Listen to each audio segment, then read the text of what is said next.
ठीक है, तो कल हम लोग बेसिक बेसिक चार्जेस के बारे में बात किए, तो उसमें कोई दिक्कत है तो बोलो। हम्म।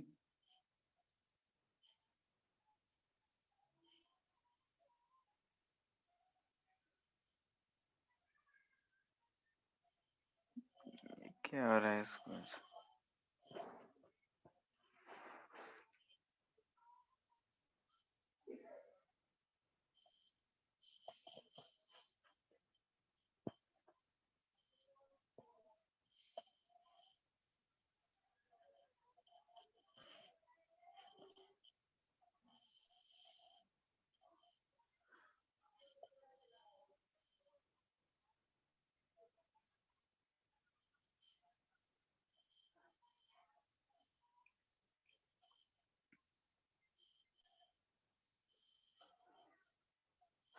ठीक है, तो हम लोग देखे थे कि चार्जेस क्या होते हैं, चार्ज का प्रॉपर्टी क्या क्या होता है, और चार्ज किस तरीके से बिहेव करता है।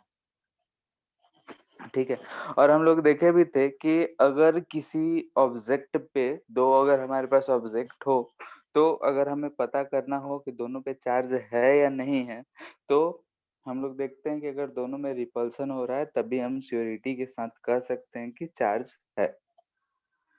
और इसलिए एक टर्म यूज करते हैं कि electrification, repulsion is sure test of electrification. ठीक है, यानी कि रिपल्सन जो होता है वही हमें शो करता है कि हाँ किसी भी ऑब्जेक्ट पे चार्ज है या नहीं है। तो अगर हमें किसी ऑब्जेक्ट पे चार्ज है या नहीं है अगर वो पता करना हो, तो हम लोग एक छोटा सा इंस्ट्रूमेंट यूज करते हैं जिसे बोलते हैं गोल्ड लीफ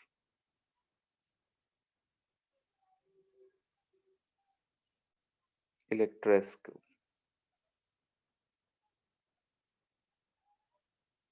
ठीक है, गोल्ड लीफ इलेक्ट्रोस्कोप एक बहुत ही इजी सा सिंपल सा डिवाइस है जिसे हम यूज करते हैं टू नो वेदर कि किसी भी ऑब्जेक्ट पे चार्ज है या फिर नहीं, टू डिटेक्ट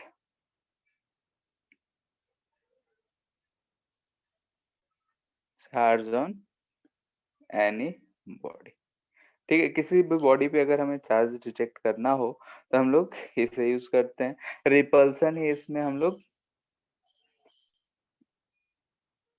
रिपल्सन जो होता है दो लाइक चार्जेस के बीच में, वही चीज इसमें मेन है। ऐसा कुछ इसका शेप होता है, यानी कि एक हमारे पास ग्लास का जार होता है। ठीक है, जिसमें यहाँ पे रबड़ का एक बैंड लगा होता है और इसमें से एक रॉड ऐसे पास किया हुआ रहता है जो कि कंडक्टिंग नेचर का होता है। रॉड के एंड पे हमारा यहाँ पे दो ऐसे गोल्ड लीफ लगे होते हैं। ठीक है, ये रबर क्लोजिंग है, रबर से क्लोज कर रखे हैं। ये रॉड है, कंडक्टिंग है। और ये जो लीफ है इसे हम बोल रहे हैं गोल्ड लीफ है। ठीक है, इस तरीके का होगा।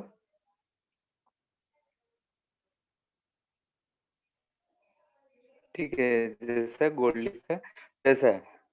अगर इस पे चार्ज नहीं है तो ये बहुत ही हल्का होता है, इस जार में इसलिए बंद करे होते हैं क्योंकि हवा ना हो, यानी कि गोल्ड का बहुत ही थिन फॉयल है। ठीक है, अब अगर हम लोग क्या करते हैं कि अगर कोई भी हमारे पास ऐसा मटेरियल है जिसपे हम डिटेक्ट करना चाहते हैं कि इस पे चार्ज है या नहीं है, तो लेट से अगर इस पे पॉजिटिव चार्ज है मान लेते हैं, लेकिन हमें नहीं पता है। ठीक है, अगर हम इसे इसमें टच करेंगे तो ये जो गोल्ड लीफ है उस पे चार्ज ट्रांसफर होगा। जैसे हम लोग देखे थे कि अगर कोई भी चार्ज बॉडी को अगर हम किसी कंडक्टर से टच करते हैं तो कंडक्टर पे भी चार्ज चला जाता है। तो अगर हम इसे चार्ज बॉडी को इस पे टच करते हैं तो इस पे यहाँ पे हमें दोनों लीफ पे चार्ज ऐसे दिखेंगे, सेम चार्ज। और सेम चार्ज है तो यहाँ हमें क्या दिखेगा? रिपल्सन। ठीक है, रिपल्स। यानी ऐसा होगा। तो ये सिंपल सा हमारे पास डिवाइस है जिससे हम ये पता कर सकते हैं कि किसी भी बॉडी पे चार्ज है या फिर नहीं। ठीक है, हम ये नहीं पता कर सकते हैं कि पॉजिटिव चार्ज है कि निगेटिव चार्ज है। क्योंकि अगर निगेटिव होता तब भी लिफ्ट पे निगेटिव चार्ज आता, तब भी रिपल्सन ही होता। ठीक है, कितना चार्ज है ये भी हम इससे नहीं बता सकते, लेकिन अगर मान लेते हैं दो ऑब्जेक्ट है हमारे पास, तो अगर हम इस एंगल को बोले कि ये थीटा है, तो जितना ज्यादा थीटा यानी जितना ज्यादा चार्ज, तो हम यहाँ से ये बोल सकते हैं कि मैग्नीट्यूड ऑफ चार्ज, चार्ज जो होगा वो प्रोपोर्शनल टू थीटा होगा। ये सिर्फ हमारे किस लिए, रिलेटिव पर्पस के लिए, ठीक है, यानी कि दो ऑब्जेक्ट को रिलेट करने के लिए कि हाँ इस पे ज्यादा चार्ज है, इस पे कम चार्ज है। इससे हम लोग किस बॉडी पे कितना चार्ज है ये हम नहीं पता कर सकते, यानी कि अमाउंट ऑफ चार्ज हम लोग इस डिवाइस से डिटेक्ट नहीं कर सकते हैं कि हाँ भाई इतना चार्ज है या नहीं। हाँ, ये चीज जरूर है कि हम लोग ये टेस्ट कर सकते हैं कि जो हमारे पास बॉडी हो चार्जलेस है या फिर चार्ज, ठीक है, पॉजिटिव चार्ज हो सकता है, निगेटिव चार्ज हो सकता है। हाँ, चार्ज है ये हमें पता चल जाएगा। सेकेंडली, अगर हमारे पास दो ऑब्जेक्ट है तो हम एक्सटेंट ऑफ चार्ज हम ये डिसाइड कर सकते हैं कि हाँ एक ऑब्जेक्ट पे चार्ज ज्यादा है, दूसरे पे चार्ज कम है, लेकिन किस पे कितना है इसके बारे में हम कोई कमेंट नहीं कर सकते। क्लियर है? सर एक बार गोल्ड लीफ चार्ज हो गए तो इसको डिस्चार्ज कैसे करेंगे? दूसरा अगर हम कोई भी मटेरियल लाए या फिर कुछ देर छोड़ देंगे तो चार्ज तो अपने आप न्यूट्रल हो जाएगा, ठीक है, न्यूट्रलाइज हो जाएगा धीरे धीरे एयर मॉलिक्यूल से, सबकी वजह से ज्यादा देर तक रखेंगे तो। सर लेकिन हम लोग तो रबर से बंद करके रखे हैं, तो फिर एयर मॉलिक्यूल्स आएगा कहाँ से? नहीं है तो बाहर हम कुछ और टच कर देंगे, दूसरा मटेरियल, तो इसमें से चार्ज चला जाएगा। ऐसा हम कुछ भी सिस्टम करें कि फिर से ये चिपक के फिर ऐसा बंद पेज की तरह हो जाए, यानी कि हम समझेंगे कि उस पे चार्ज खत्म हो गया। अर्थिंग कर देंगे, ठीक है, अर्थिंग कर देंगे तो क्या होता है, अर्थिंग अगर कर आ देंगे जाएगा। तो उसका पोटेंशियल जीरो हो जाएगा, वो अपने आप न्यूट्रलाइज हो जाएगा। Yes sir. ठीक है,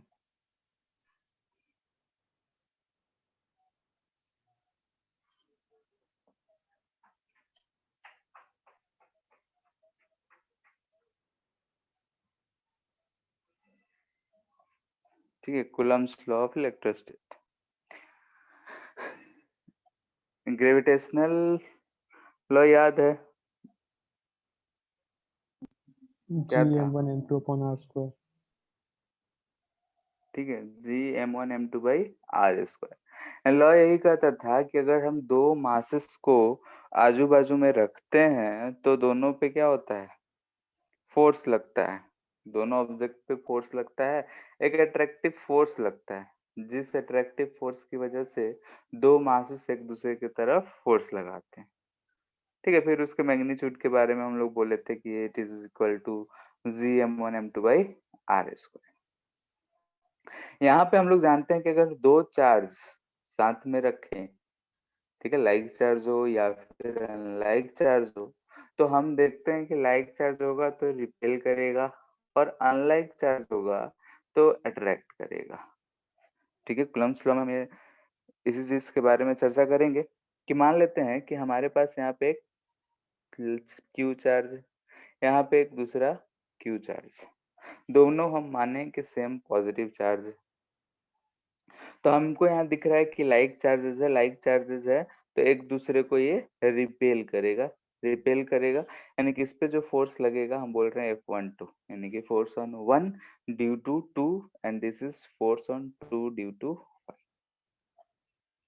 ठीक है, ऐसे ही हम ये भी कह सकते हैं कि अगर डिफरेंट चार्जेस होते, यानी कि यहाँ पे हम बोलते हैं कि -Q1 है, ये +Q2 है, ठीक है, यानी कि यहाँ पे हमें दिख रहा है कि अनलाइक चार्ज है, तो जो फोर्स लगता है वो एक दूसरे की तरफ लगता है, अट्रैक्टिव लगता। तो कूलम्ब्स ने इसी पे बहुत सारे एक्सपेरिमेंट करे और उन्होंने अपना लॉ दिया। ठीक है, दो चार्ज है, या तो अट्रैक्ट होगा या रिपेल करेगा। लाइक है तो रिपेल, सेम है तो अपोजिट है तो अट्रैक्ट, लेकिन कितने के मैग्नीट्यूड से, ठीक है। तो उन सब चीज पे चर्चा करके कूलम्ब्स ने बहुत सारे एक्सपेरिमेंट करे और उससे उन्होंने ये रिलेट करा कि ये जो दोनों फोर्सेस है दोनों इक्वल आते हैं, यानी कि F12 का मैग्नीट्यूड जो होगा F21 के मैग्नीट्यूड के बराबर होगा, ठीक है। यानी कि दोनों चार्जेस जो हैं एक दूसरे पे फोर्स लगा रहे हैं, दोनों का चार्ज फोर्स क्या होगा, इक्वल होगा, ठीक है। तो कोई होशियार बच्चा था, बोला कि अगर हम दो ऑब्जेक्ट ले रखे हैं, ठीक है, दोनों पे फोर्सेस लग रहे हैं, एक की वजह से दूसरे पे लग रहा है, ठीक है, यानी कि एक दूसरे की वजह से फोर्सेस एक दूसरे पे लग रहे हैं, वो भी कैसे, equal and opposite. Equal and opposite, तो क्या हम इसे एक्शन रिएक्शन पेयर कह सकते हैं, बोलो। Yes sir. It's action reaction pair, ठीक है। ये हमें क्या दिख रहा है कि एक्शन रिएक्शन पेयर है। हाँ, एक चीज और इसमें ध्यान देना है कि ये जब दो चार्जेस होंगे Q1 एंड Q2, तो हमेशा जो दोनों लाइन ज्वाइनिंग है उसी के अलोंग फोर्स लगेगा। एक्शन रिएक्शन पेयर में ऐसा नहीं कह देना है कि इधर की तरफ इस पे फोर्स लग रहा है, इक्वल है, उतना ही फोर्स इधर की तरफ इस पे लग रहा है, दोनों आपस में बराबर हैं, एक दूसरे की वजह से लग रहे हैं, अपोजिट डायरेक्शन में लग रहे हैं, तो ये भी एक्शन रिएक्शन पेयर है, ठीक है। तो ये चीज को नहीं करना है, यानी कि एक्शन रिएक्शन पेयर है लेकिन acts along line joining charges, ठीक है। यह फोर्स हमेशा किधर लगेगा, दोनों चार्जेस को ज्वाइन करने वाले लाइन की तरफ, ठीक है। यानी कि हमें दिख रहा है कि टू डिफरेंट बॉडीज पे एक्ट कर रहा है, इक्वल एंड अपोजिट एक्ट कर रहा है और अलोंग लाइन ज्वाइनिंग के अलोंग कर रहा है, तो उसके अलोंग हम बोल सकते हैं कि it's action reaction pair. Action reaction pair यानी कि न्यूटन थर्ड लॉ से दोनों आपस में इक्वल एंड अपोजिट होंगे, ठीक है। और फोर्स जो है हमेशा लाइन ज्वाइनिंग के अलोंग होगा। फाइनली उनका स्टेटमेंट है मैग्नीट्यूड के बारे में, जो इलेक्ट्रोस्टैटिक फोर्स होगा, यानी कि अगर हमारे पास दो चार्जेस रखे हुए हैं, दोनों चार्जेस एक दूसरे पे फोर्स लगा रहे हैं, ठीक है, तो उसमें हमें दिख रहा है कि एक फोर्स एक्ट कर रहा है जिसे हम इलेक्ट्रोस्टैटिक फोर्स कहते हैं, चार्जेस की वजह से। तो उन्हीं के मैग्नीट्यूड के बारे में बोले तो बोले कि magnitude of electrostatic force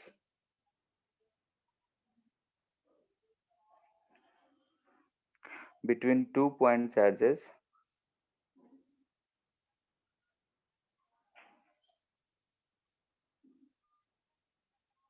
separated by a fixed distance, ठीक है, कोई भी फिक्स डिस्टेंस से अगर हम उसको सेपरेट कर रखे हैं तो it will be is proportional to product of charges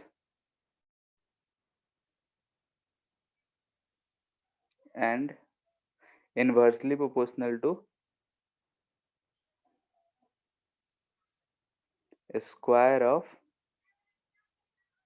distance between them, ठीक है। यानी कि सेम हमें वैसा ही दिख रहा है, मैथमेटिकली लिखे तो F is directly proportional to Q1 Q2 है, ठीक है, मैग्नीट्यूड की बात कर रहे हैं, ठीक है। F जो है वो directly proportional to Q1 Q2 है and it is also proportional to square of distance between them, यानी कि हमारे पास यहाँ पे चार्ज है Q1 है, यहाँ पे चार्ज Q2 है और सर दोनों तो के बीच, एक वर्ड छूट रहा है। हाँ सर हो गया।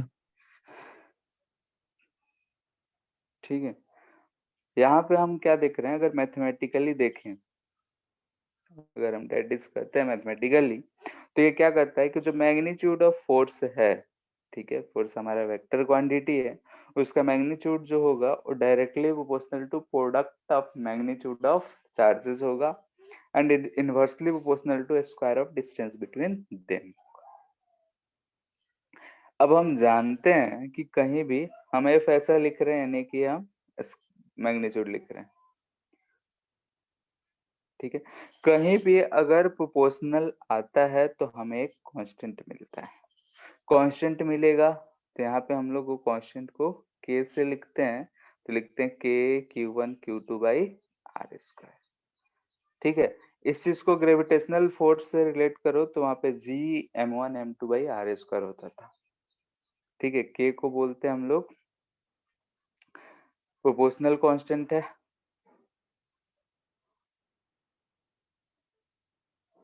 ठीक है। k जो है प्रोपोर्शनल कांस्टेंट है, इसका वैल्यू जो आता है वो 9 इंटू 10 का पावर 9 आता है। यूनिट क्या होगा बताओ कोई? Newton sir metre newton square metre per square by coulomb coulomb square. ठीक है, इसका यूनिट होगा newton metre square by coulomb square. दिख रहा है कि फोर्स का यूनिट पता है, आर का भी यूनिट पता है, क्यू का पता है, ठीक है। इस के का वैल्यू जो होता है 9 इंटू 10 का पावर 9 होता है, ठीक है। और ऑल्सो के का जो वैल्यू होता है वो होता है 1/4 पाई एप्सिलॉन नॉट, ठीक है। यहाँ पे के को जो के का जो वैल्यू है 9 इंटू 10 का पावर 9, इसे हम लोग इतना लिखते हैं। तो हम एफ को ऐसे भी लिखते हैं 1/4 pi epsilon naught q1 q2 by R square, ठीक है। यहाँ पे एप्सिलॉन नॉट जो है इसे हम बोलते हैं परमिटिविटी ऑफ फ्री स्पेस।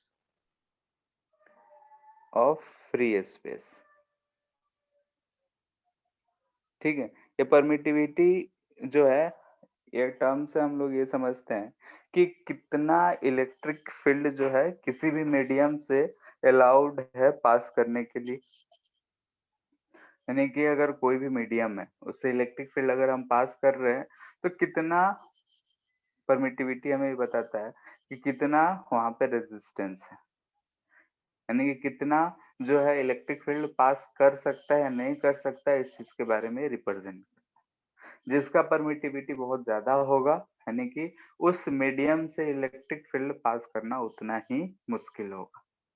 जिसका परमिटिविटी कम होगा यानी इलेक्ट्रिक फील्ड उस मीडियम से आसानी से पास कर सकता है, ठीक है। जिसके बारे में हम लोग धीरे धीरे ही समझ पाएंगे। मोस्टली कैपेसिटर में इसके बारे में ज्यादा चर्चा करेंगे डाइलेक्ट्रिक के नाम से, ठीक है। यहाँ पे एक टर्म डिफाइन करते हैं ई आर, जो होता है एप्सिलॉन बाई ई बोल रहे, ठीक है। इसे हम पढ़ते हैं एप्सिलॉन। सबको ये साइन का पता है क्या पढ़ते हैं? ठीक है, ये पढ़ते हैं क्या एप्सिलॉन नॉट। यहाँ पे ई आर है तो ये है रिलेटिव परमिटिविटी ऑफ मीडियम। तो यहाँ से ई जिस एप्सिलॉन जिसे हम लिख सकते हैं epsilon are into epsilon naught, इसे हम बोलते हैं परमिटिविटी ऑफ मीडियम, ठीक है। ये 3 टर्म। यहाँ पे हमें क्या दिख रहा है कि अगर जो हम एप्सिलॉन की बात कर रहे हैं तो एप्सिलॉन नॉट जो होता है परमिटिविटी ऑफ फ्री स्पेस यानी vacuum air. Epsilon r relative है, epsilon are into epsilon naught जो आ रहा है परमिटिविटी ऑफ किसी मीडियम के बारे में बात कर रहा है, ठीक है। तो इतना फिलहाल ध्यान रखना है, बाकी अगर हम लोग एक एक करके देखते हैं।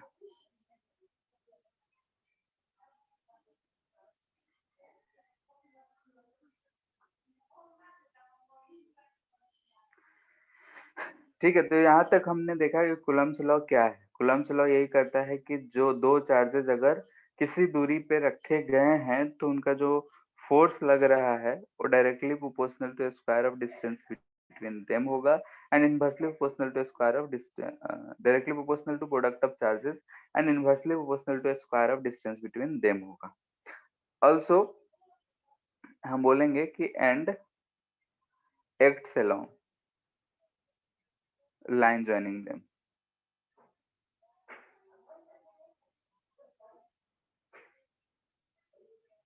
ठीक है, ये स्टेटमेंट में ऐड कर लेंगे कि लाइन ज्वाइनिंग के अलोंग ही लगेगा. ठीक है, इतना बात में किसी को दिक्कत है तो बोलो. सर वहां पे सर हाँ बोलो. सर वो रिलेटिव है ना. ये हाँ relative. Yes. Relative permittivity of medium यानी कि permittivity of medium with respect to free space. ठीक है, इंपॉर्टेंट पॉइंट्स. सबसे पहला कि स्टेटमेंट में ही हम लोगों ने लिखा है कि it is applicable for point charges only. ठीक है, it is valid for point charge.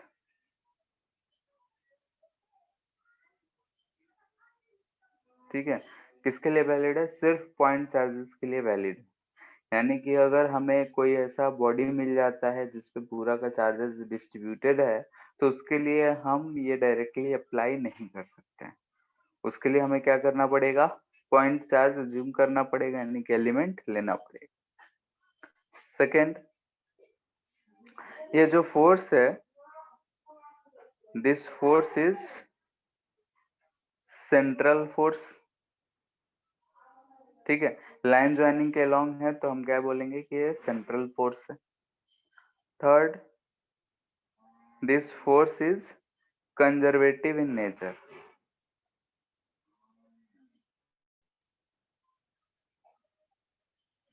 Conservative in nature का मतलब क्या हुआ? वर्क डन पाथ इंडिपेंडेंट होता है, work done in round trip 0 होता है. ठीक है, वर्क डन इन लूप क्या हो जाएगा? 0. 0 हो जाएगा. या फिर कहेंगे कि वर्क जो है पाथ ही इंडिपेंडेंट होता है. ठीक है, यानी कि जो फोर्स है कंजर्वेटिव इन नेचर होगा, सेंट्रल फोर्स कहलाएगा. फिर ये जो लॉ है, यानी कि लॉ यहाँ पे लिख देते हैं. लॉ जो है, law is valid only for point charges.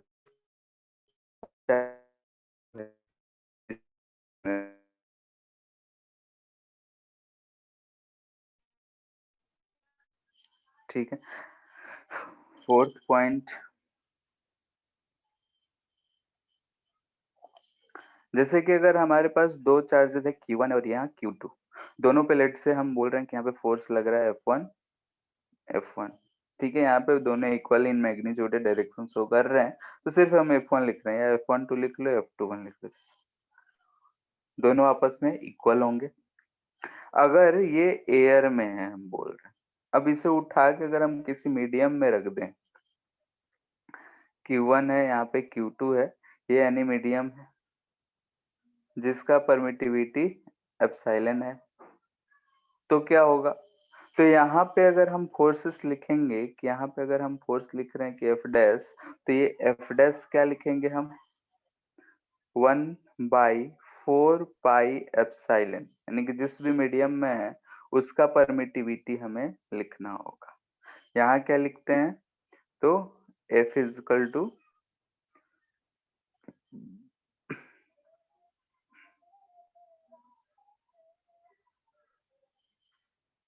ठीक है, हम जानते हैं कि एप्सिलॉन को हम क्या लिख सकते हैं? Epsilon r into epsilon not relative के टर्म में. तो हम इसे यहाँ ध्यान से देखो क्या लिख सकते हैं कि F naught by epsilon r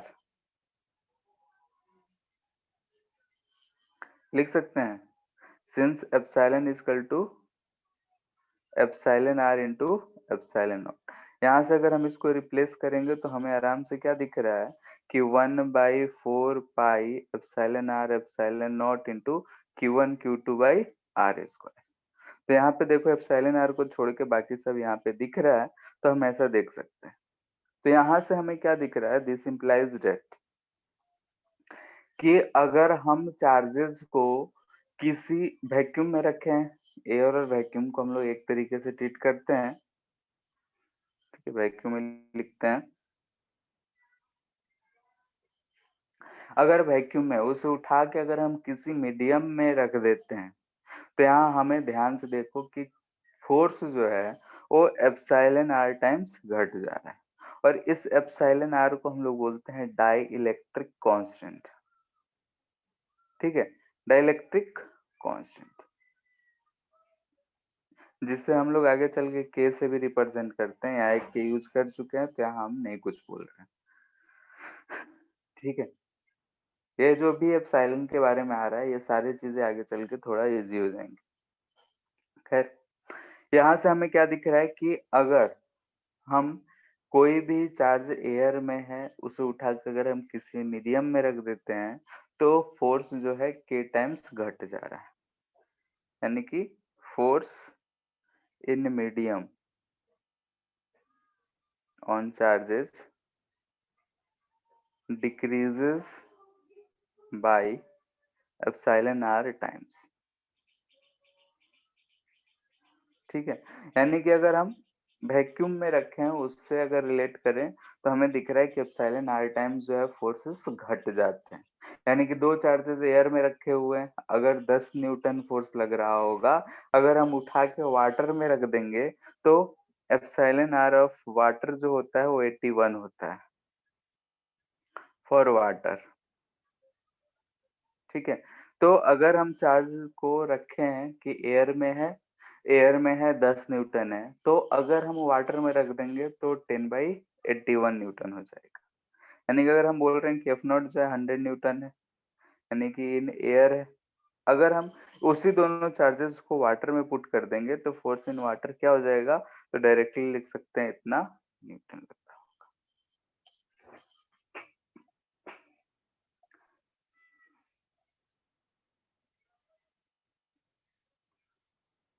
clear है?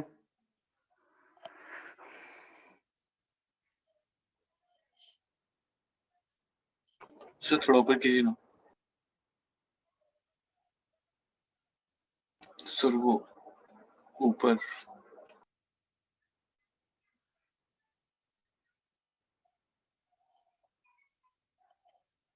Yes sir.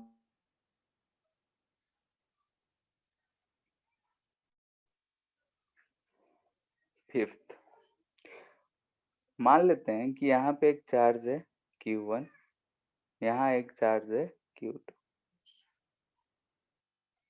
ठीक है, मान लेते हैं -Q1 है। तो यहाँ पे हमें क्या दिखेगा कि दोनों अगर हमको अपोजिट चार्ज दिख रहे हैं, तो Q1 और Q2 में क्या होगा, अट्रैक्शन होगा। ठीक है, यानी कि Q1 और Q2 में दोनों चार्जेस में प्यार है, Q1 को Q2 से, Q2 को Q1 से। इनका जिंदगी अच्छे से चल रहा था, लेकिन इनके जिंदगी में एक और चार्ज आ गया, लेट्स से Q3। तो Q3 आया तो हमें क्या दिखेगा कि Q1 पे इस Q3 फिर से एक अपना अट्रैक्शन लगाएगा। ठीक है, यानी कि Q3 के कारण यहाँ पे इस पे हमको दिख रहा है कि F13 फोर्स लग रहा है, Q2 के कारण हमें दिख रहा है कि F12 फोर्स लग रहा है। ठीक है, तो हम यहाँ पे सिर्फ कंसीडर कर रहे हैं इस Q1 की बात कर रहे हैं। ठीक है, बाकी को हम नहीं देख रहे हैं, इस Q1 की बात कर रहे हैं। तो Q1 पे हमें क्या दिख रहा है कि F12 जो है पहले फोर्स लग रहा था Q2 के कारण, और F13 अब Q3 के कारण।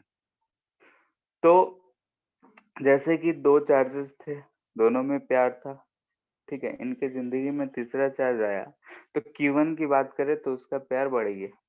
ठीक है, Q3 से भी होने लगा, लेकिन ये ध्यान रखना है कि जो चार्ज है, Q2 चार्ज है, उससे जो पहले फोर्स था वो अभी भी उतना ही लग रहा होगा, कोई भी डिस्टरबेंस नहीं आया होगा। कहने का मतलब इतना है कि अगर दो चार्जेस थे, जितना फोर्स लग रहा था, अगर तीसरा चार्ज आ रहा है तो उसके कारण कुछ फोर्स लग रहा है, यानी कि ओवरऑल फोर्स उस पर बढ़ जा रहा है, लेकिन जो पहले वाले के कारण चार्ज के कारण फोर्स लग रहा था उसमें कोई इफेक्ट नहीं आया। यानी कि इसे हम कह सकते हैं कि force on a charge due to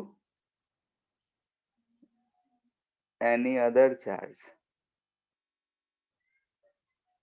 does not depend on absence or presence any other charge। ठीक है, कहने का मतलब क्या है कि Q1 पे अगर हम बात कर रहे हैं तो F12 Q3 रहे ना रहे जितना फोर्स लग रहा था, पहले अगर वो 10 न्यूटन लग रहा था तो Q3 के आने के बाद भी वो 10 न्यूटन ही लग रहा हो। यानी कि Q3 रहे ना रहे उससे इसका कोई लेना देना नहीं है कि Q2 कितना फोर्स लगाएगा।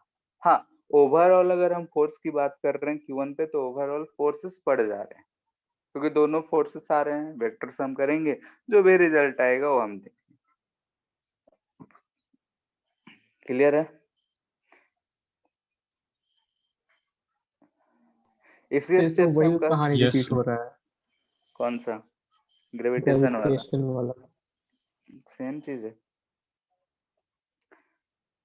ठीक है, क्वेश्चन भी देखोगे वही रहेगा, इसलिए तो हम तुम लोग को बोले थे इलेक्ट्रिसिटी पढ़ लोगे तो ग्रेविटेशन रहेगा ही नहीं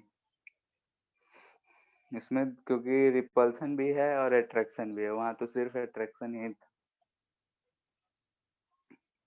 अब यहाँ पे हम इसको बोल सकते हैं इट फॉलोज, क्या बोलेंगे बोलो? सुपरपोजिशन। हम्म,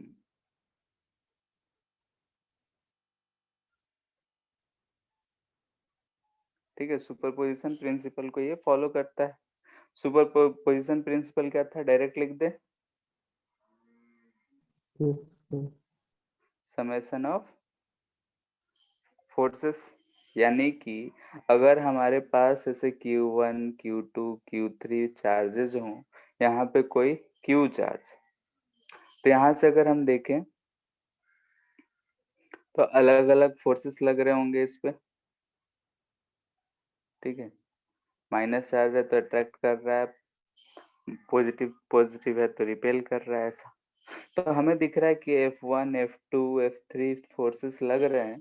तो अगर हम इस Q1 Q पे नेट चार्ज नेट फोर्स निकालना चाहेंगे तो सारे का सम कर देंगे, वेक्टर सम। तो वेक्टर सम जो होगा हमें नेट फोर्स देगा, और इसे हम बोलते हैं कि it follows law of principle of superposition.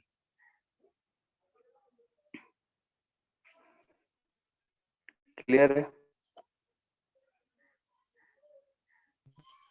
तो यहाँ पे Yes, एक sir. चीज और, जैसे स्टेटमेंट जो होता है इस वाले में, हम इसे ऐसा भी लिख सकते हैं कि फोर्स जो है डिपेंड्स ऑन मीडियम, लिख सकते हैं इस स्टेटमेंट को। यानी कि अलग मीडियम में रखें तो फोर्स चेंज हो जा रहा है। ग्रेविटेशन में ऐसा कुछ नहीं था, जी जो है मीडियम पे डिपेंड नहीं करता है। अर्थ पे जितना जी का वैल्यू था उतना ही चांद पे, उतना ही स्पेस में, इसलिए हम लोग वहां पे जी को बोलते थे यूनिवर्सल कांस्टेंट। तो दोनों में एक डिफरेंस यहाँ भी दिख रहा है, ये मीडियम पे डिपेंड करता है, वो मीडियम पे डिपेंड नहीं करता था, वहां सिर्फ अट्रैक्शन था, या अट्रैक्शन रिपल्सन दोनों है। ठीक है, तो अब बाकी अगर इतना जान गए हैं तो इसके बाद हम लोग को क्वेश्चन ही करना है, करते हैं। एक ठीक है, इक्विलैटरल ट्रायंगल का वर्टेक्स पे 3 चार्ज। छोड़ो तो स्क्वायर बना देते हैं।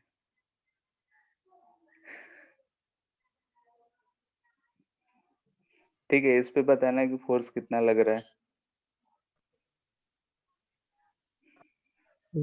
चार्ज का साइन सब सेम है। हम्म हम्म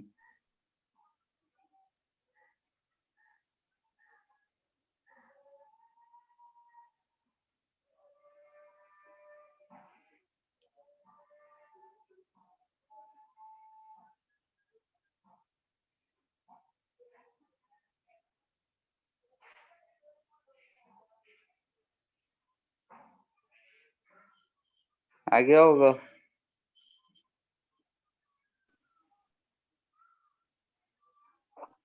यस सर, एक सेकंड। यस सही। ये चार्ज है तो इधर की तरफ रिपल्सन होगा, F1 फोर्स बोल देते हैं। ये है, इधर की तरफ रिपल्सन होगा। ये भी हमें दिख रहा है कि ये भी डिस्टेंस a ही है, ये भी डिस्टेंस a ही है, तो ये भी F1 के बराबर ही होगा। सर 2√2 प्लस ठीक है, ऐसा ही कुछ आएगा। सर हाँ, सर 2√2 प्लस 1/2 2√2 + 1/2 KQ² F। ठीक है, देखते हैं क्या आता है। इधर से सेम चार्ज है तो रिपल्सन है, इसको हम बोल रहे हैं F2। ठीक है, F1 का वैल्यू क्या होगा, तो KQ²/A², ये KQ²/A²। इसका अगर हम वैल्यू लिखेंगे तो क्या लिखेंगे, KQ² कितना हो जाएगा, ये √2a है, 2a²। 2a²। तो अगर हम F नेट कहना चाह रहे हैं तो हमें 3 वेक्टर्स दिख रहे हैं, उनका सम देखेंगे। तो ये हमें दिख रहा है 45 पे है। F1 F2 का जो रिजल्टेंट होगा 1 F2 हमें क्या मिलेगा, और 2F1 मिलेगा। ध्यान से देखो सर स्क्रीन आवाज पे कट रहा है। छूटते हैं। Hello, yes sir. अब ठीक है, सर यहाँ लेकिन पे लिखा हमें हुआ दिख कुछ नहीं रहा आ है रहा है। कि थोड़ा बहुत F1 F2 वाया F1 तक आ रहा है अब, रिजल्टेंट ऑफ F1, उसके बाद तो नहीं आया। हाँ अब आया।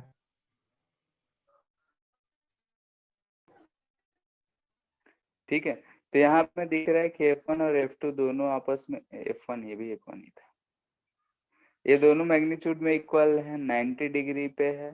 तो रिजल्टेंट क्या लिखेंगे, √F1 प्लस F2², तो हमें मिलेगा √2 इंटू F1, यहाँ से 45 डिग्री पे ये मिलेगा। यस तो सर। F यस नेट हमें क्या दिख रहा है, √2 F1 प्लस F2, तो लिख लो √2 सर आवाज कट। KQ²/F2 का सब आवाज कट रहा है आपका।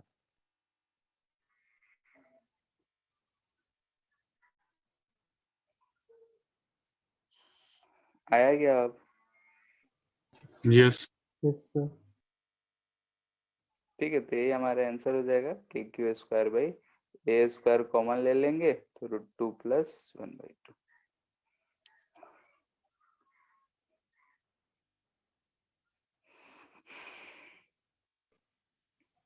तो एक रॉड और ट्रायंगल उसके वाला, बगल में एक पॉइंट चार्ज।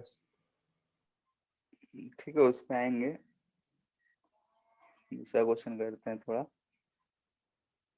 ठीक है, ट्रायंगल वाला ये सब चीज ग्रेविटेशन में कर रहे थे तो उसको हम नहीं करा रहे हैं। ठीक है, ये घड़ी है, घड़ी का यहाँ पे 12 बजता है, इधर की तरफ 6 होता है। ठीक है, तो जहाँ पे 1 बजता है वहां पे 1 कूलम है, जहाँ 2 बजता है वहां 2 कूलम है, जहाँ 3 बजता है 3 कूलम, 4 कूलम, 5 कूलम, 6, ऐसे ही 7 8 9 10 11 कूलम रखे हुए हैं। ठीक है, चार्जेस रखे हुए हैं ऐसे। हमसे पूछ रहा है आर रेडियस है, ठीक है, और यहाँ पे एक कितना,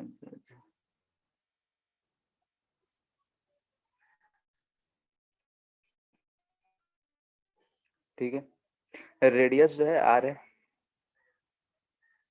यहाँ पे 1 कूलम चार्ज रखा है, तो बोल रहा है फाइंड फोर्स।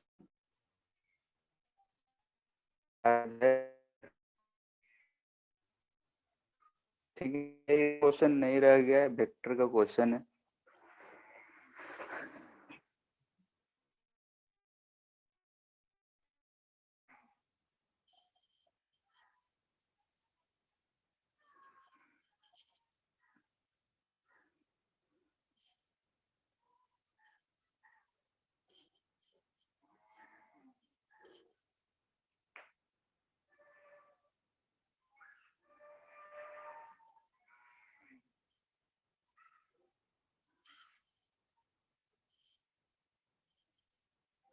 हो गया। सर एक सेकेंड।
आ गया। सर आ रहा है।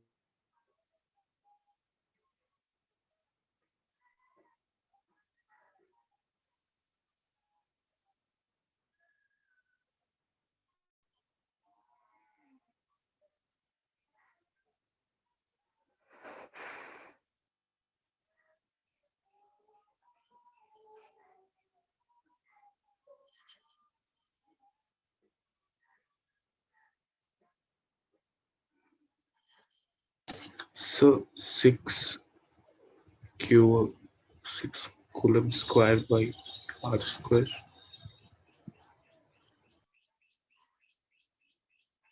6 स्क्वायर ऐसा कुछ तो नहीं है।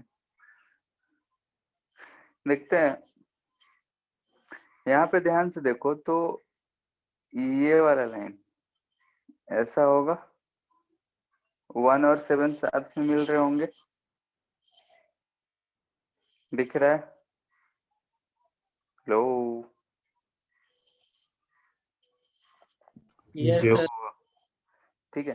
तो यहाँ से अगर हम बोले कि के क्यू स्क्वायर भी आर होता है, तो इधर की तरफ 1 आएगा और इधर की तरफ 7, तो ओवरऑल हमें इधर 6 के बाई आर स्क्वायर मिलेगा। बोलो। Yes sir. Yes, sir. और इधर के बाई आर स्क्वायर, तो ओवरऑल हमें इधर कितना मिलेगा?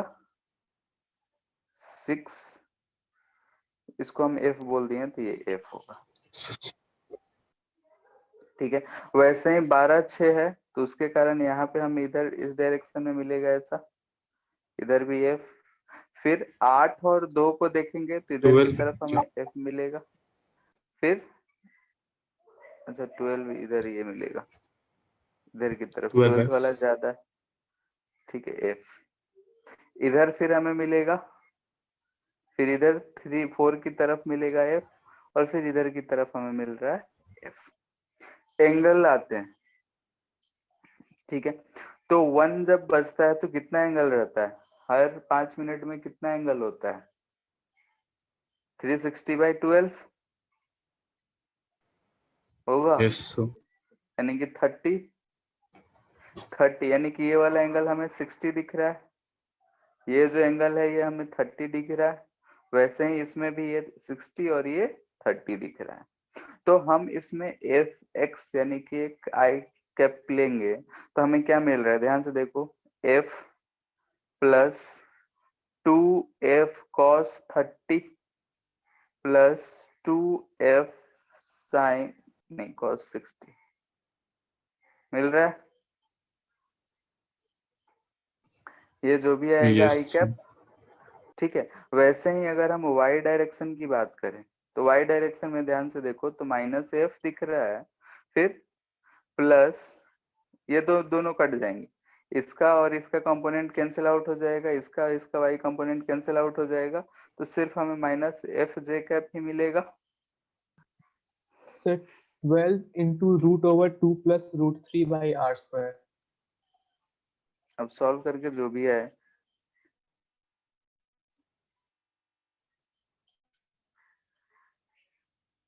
ठीक है,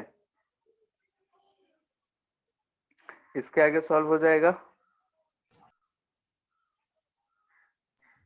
Yes, तो sir. वेक्टर से क्वेश्चन रहा क्या? क्या? तो वेक्टर से क्वेश्चन बन गया। हाँ तो वेक्टर ही है। ये 1 cos 30 कितना होता है? √3/2। तो 1 प्लस √3 और cos 60 1/2। 2 plus √3 i cap plus minus j cap. ठीक है, ये चीज आ रहा है।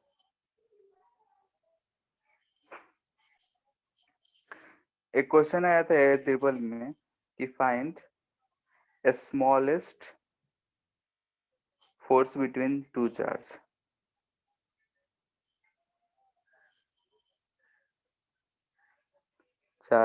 separated by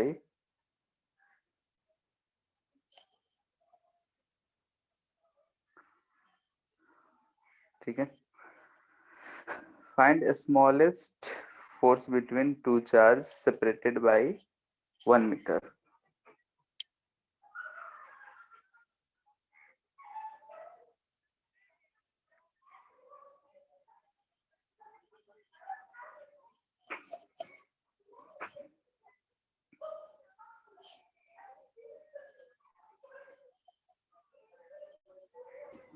Sir, charge का magnitude सेम।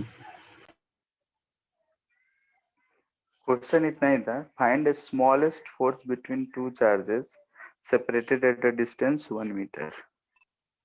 सर चार्ज के बारे में कुछ 2.304 into 10 to the power minus 28 Newton's. Value कहाँ से आया?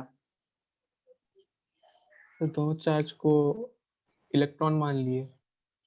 ठीक है, ठीक है, स्मॉलेस्ट फोर्स कह रहा है तो हम जानते हैं कि फोर्स जो होता है क्या होता है, k q1 q2 by r square. r तो 1 दे ही रखा है, यानी कि आंसर क्या होगा, q1 q2 का प्रोडक्ट स्मॉलेस्ट होने चाहिए, यानी कि दोनों छोटे छोटे टर्म अगर यूज कर लें तो दोनों e रखेंगे तो के ई स्क्वायर।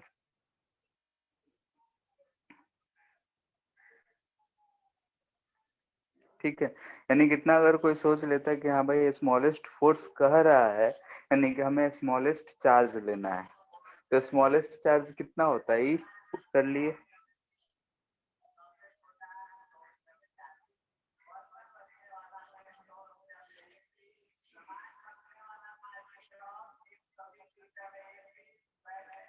ठीक है, ये हमारा ओरिजिन हो गया, y एक्सिस इधर x एक्सिस, यहाँ पे 1 कूलम चार्ज और इधर 1 2 3 4 10 तक। ठीक है, ऐसे ही करते करते ये 10 तक चार्जेस रखे हुए हैं। यहाँ पे 1 कूलम है, यहाँ पे 2 क्यूब कूलम है, यहाँ पे 3 क्यूब कूलम है, ऐसे ही करते करते यहाँ पे 10 क्यूब कूलम है। क्लियर है? तो हमें इस पे फोर्स कितना लग रहा होगा हमें बताना है।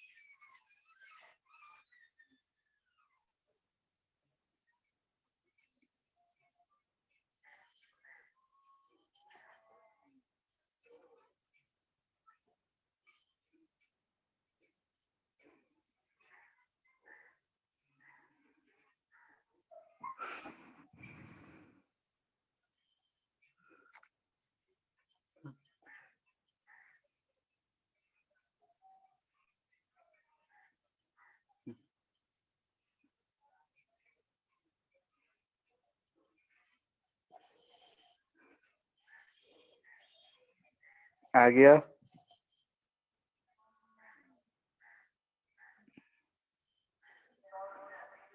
तो 55 into k। ठीक है, और किसी का?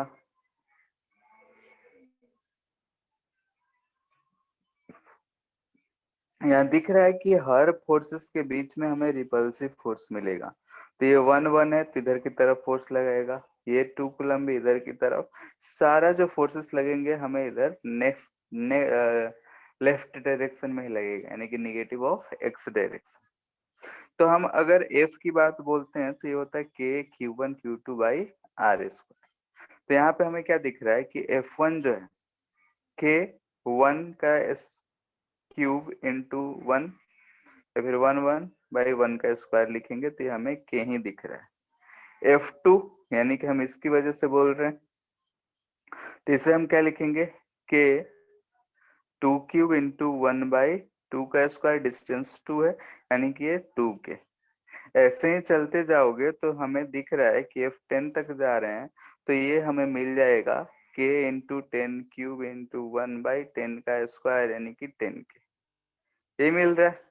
तो हमें नेट फोर्स बात बताना है, तो एफ नेट हमें क्या दिख रहा है F1 plus F2 plus dot dot dot sub direction के साथ। तो डायरेक्शन चूंकि सेम है, निगेटिव डायरेक्शन, तो हम डायरेक्टली जोड़ दे रहे हैं। के कॉमन लेंगे तो 1 plus 2 plus 3 plus 4 plus dot dot dot plus 10। ठीक है, तो ये क्या आ जाएगा के सम ऑफ n नेचुरल नंबर्स हमें दिख रहा है। सम ऑफ n नेचुरल नंबर्स क्या होता है? n into n plus 1/2। तो n इंटू एन प्लस 1/2 यानी कि 10 इंटू 11/2 रखेंगे यानी कि हमें 55 के मिलेगा। Since sum of n natural number equal to n into n plus 1/2 होता है। ठीक है, बाइनोमियल थ्योरम हो गया है। Yes sir. Yes, sir. ठीक है, तो यहाँ पे 1 कूलम चार्ज है, 1 2 3 4 ऐसे करते करते इंफिनिटी तक जा रहा है। चार्जेस जो रखे हुए हैं वो रखा हुआ है यहाँ पे 1 coulomb, -2 coulomb, 3 coulomb, -4 coulomb and so on. ठीक है, तो हमें फोर्स इस पे निकालना है, force on charge at origin.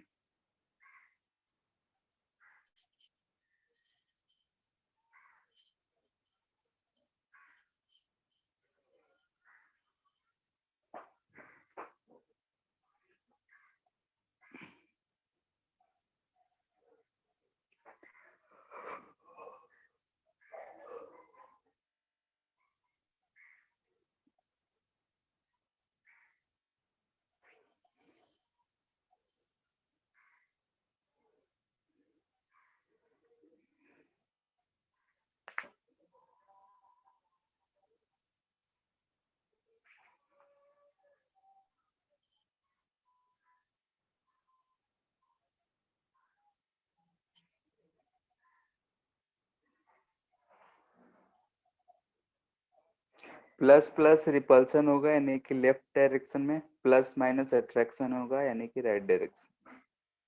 ऐसे ही फोर्सेस लगेंगे।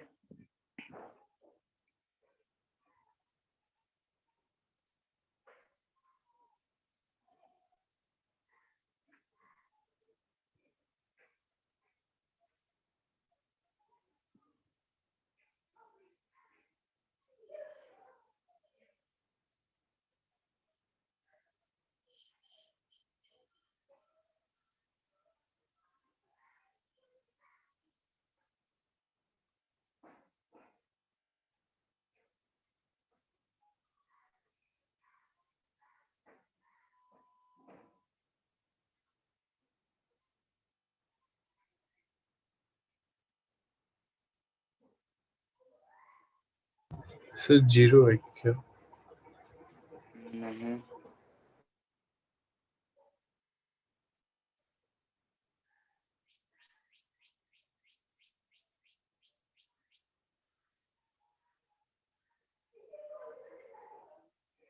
ठीक है, सबको साइन के साथ हम पुट कर रहे हैं। माइनस जो है डायरेक्शन के लिए कि लेफ्ट डायरेक्शन है तो माइनस है, उसे हम बाहर ले रखे हैं। ठीक है, या फिर मैग्नीट्यूड निकाल रहे हैं तो इसे हम हटा ही देते हैं। तो k इंटू 4 इंटू 1/4 का स्क्वायर प्लस सो ऑन, ऐसा ही इंफिनिटी तक जाएगा।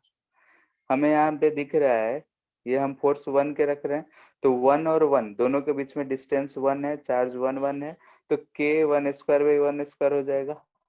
ये फिर ऐसे लिख सकते हो k q1 into q2 by R square. वैसे ही सेकेंड के लिए k q1 q2 by R square. ठीक है, प्लस प्लस है तो प्लस साइन के साथ हम पुट कर दिए हैं, तो हमको फोर्स अट्रैक्शन है रिपल्सन है हमें पता चल जाएगा। क्लियर इतना? अब यहाँ पे k अगर हम कॉमन ले लेते हैं तो हमें क्या मिल रहा है, 1 माइनस यहाँ से 2 2 कट जाएगा, 1/2 plus 1/3 minus 1/4 plus dot dot dot infinity तक जा रहा है। ठीक है, ये किस चीज का एक्सपेंशन है? ln1 प्लस जीपी एक्स का एक्सपेंशन क्या होता है? जीपी नहीं है, जीपी में सर होता है ln1 प्लस का 1 एक्सपेंशन माइनस होता है 1 minus x square by 2 2 plus plus x x cube cube by by 3. 3 minus x 4 by 4 plus so on. ठीक है, ये होता है एक्सपेंशन। तो यहाँ अगर x की जगह हम 1 पुट कर देंगे तो ऊपर वाला वैल्यू दिख रहा है 1 yes minus sir 1/2 plus 1/3 minus 1/4 plus dot dot dot जाएगा, यानी कि ये वाला टर्म हमें क्या दिख रहा है, ln2। तो दिस इंप्लाइज दैट कि force equal to ln2 into k।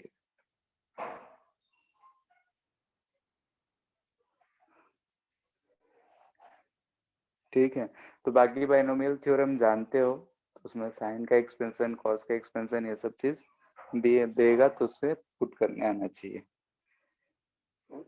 तो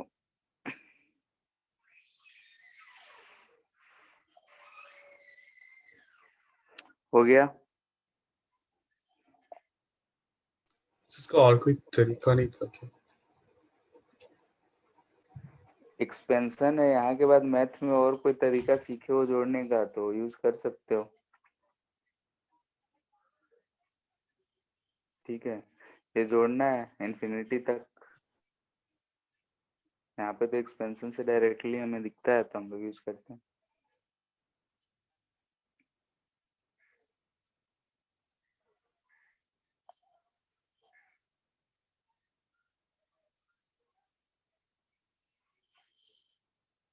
ठीक है, यहाँ पे हमें दिख रहा है कि एक चार्ज Q1 जो है फिक्स्ड है, यहाँ पे Q2 है जिसका मास जो है m है।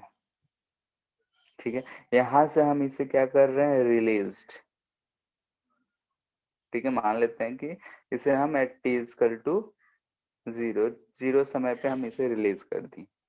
तो जब दोनों के बीच में r2 डिस्टेंस हो जा रहा है, यानी कि जब चार्ज पार्टिकल सेकेंड यहाँ पे पहुंच जा रहा है, ठीक है, तो उसका वेलोसिटी कितना होगा? तो यहाँ दिख रहा है कि दोनों चार्जेस हम सेम रखे हैं, यानी कि Q1 Q2 दोनों पे फोर्स लग रहा होगा, तो इधर की तरफ भागेगा।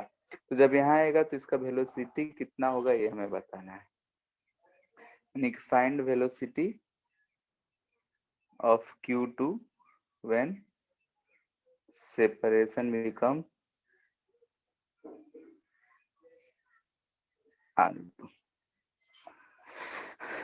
ठीक है, क्वेश्चन क्लियर है? दो चार्जेस हैं सेम टाइप के, यानी कि लाइक चार्जेस हैं, दोनों को अगर हम किसी एक दूरी से रिलीज करते हैं तो उस पर फोर्स लगेगा, ये हम जानते हैं। एक को हम फिक्स्ड रखे हैं, ठीक है, एक को हम फिक्स्ड रखे हैं, तो ये चार्ज जो है भागेगा, जो कि फिक्स्ड नहीं है। तो वो जब R2 दूरी हो जा रहा है तो उसका स्पीड कितना होगा ये हमें बताना है।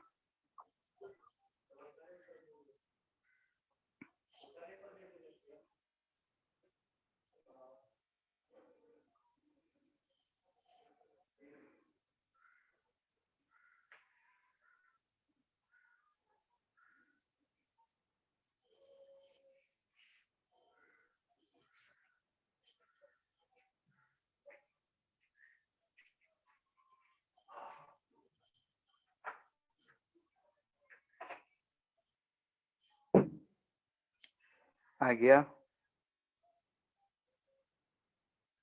फिर एक सेकंड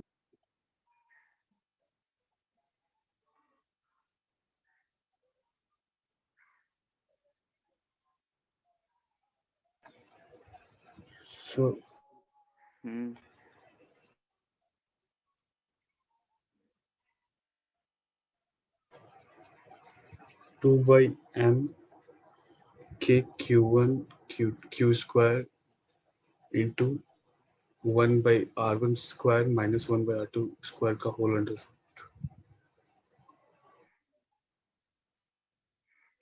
ऐसा ही कुछ है, देखते हैं।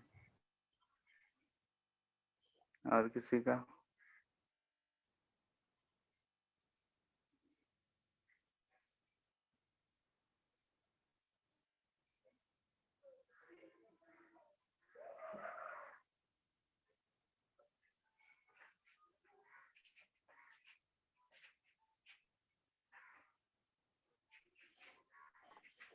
टू के Q1 Q2 upon M into 1 by R1 minus 1 by R2 का पूरा का अंडर रूट।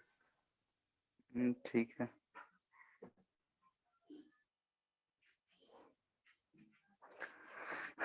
ठीक है, क्या करेंगे कि मान लेते हैं कि ये हमारा Q1 है,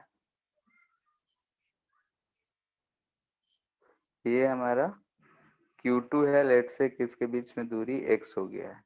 ये तो हमारा फिक्स्ड है, इससे कोई हमको ज्यादा चिंता है नहीं, लेकिन इस पे हमको दिख रहा है कि यहाँ पे एक फोर्स लग रहा हो। कितना? तो k Q1 Q2 by x square. ये फोर्स कितना होगा? तो मास इंटू एक्सेलरेशन के बराबर होगा। वेलोसिटी चाहिए, इसलिए हम m एक्सेलरेशन को v dv बाई dt लिख सकते हैं। क्लियर है? अब यहाँ पे हमें क्या दिख रहा है? दिस इम्प्लाइज इट कि v dv इक्वल टू, अच्छा v dv बाई dx, ठीक है। तो यहाँ पे हमें क्या दिख रहा है? k q1 q2 by m जो है ये तो हमें कांस्टेंट ही दिख रहा है। यहाँ पे हमें दिख रहा है 1 बाई एक्स स्क्वायर dx, ठीक है। दोनों तरफ इंटीग्रेट कर देंगे। रिलीज्ड फ्रॉम रेस्ट है, तो ये 0 से भी जाएगा और ये कहाँ से कहाँ जाएगा? r1 से r2। तो यहाँ पे हमें दिख रहा है कि v square by 2 equal to k q1 q2 by m। 1 by X का इंटीग्रेशन, एक्स स्क्वायर का इंटीग्रेशन क्या होता है? -1 by x। -1 by X. तो माइनस है तो हम lower limit minus upper limit लिख सकते हैं, पहले माइनस है तो, ठीक है। तो v इक्वल टू आ जाएगा 2 k q1 q2 by m into 1 by r1 minus 1 by r2 का होल रूट।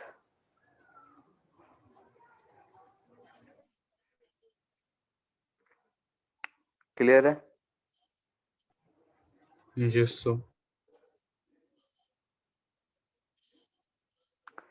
ठीक है, वो भी क्वेश्चन आए जा, पूछ ही लेते हैं।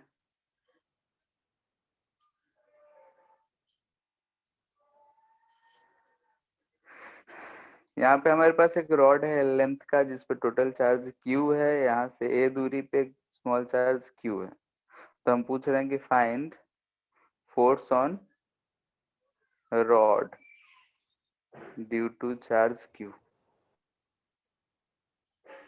so हाँ, so k q1 q2 by l into a k q1 q2 so a by l plus a into a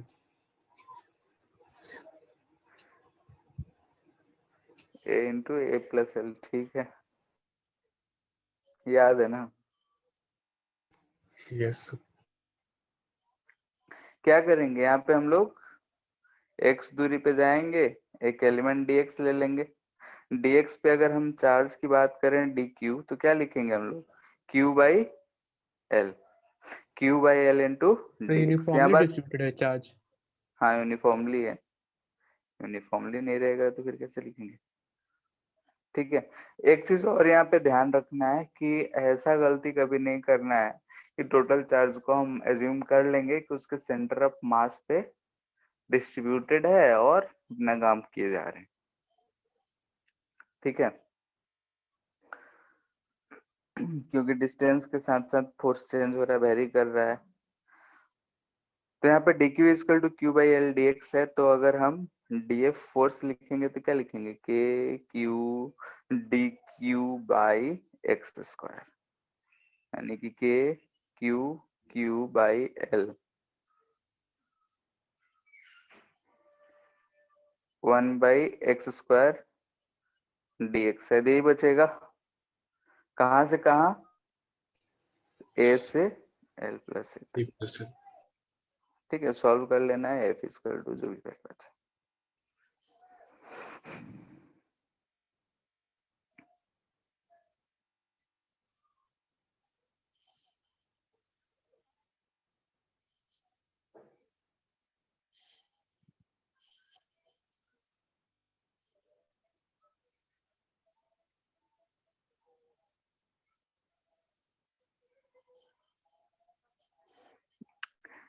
ठीक है, यहाँ पे हमें बोल रहा है कि एक क्यू चार्ज है, यहाँ पे एक 4q चार्ज है।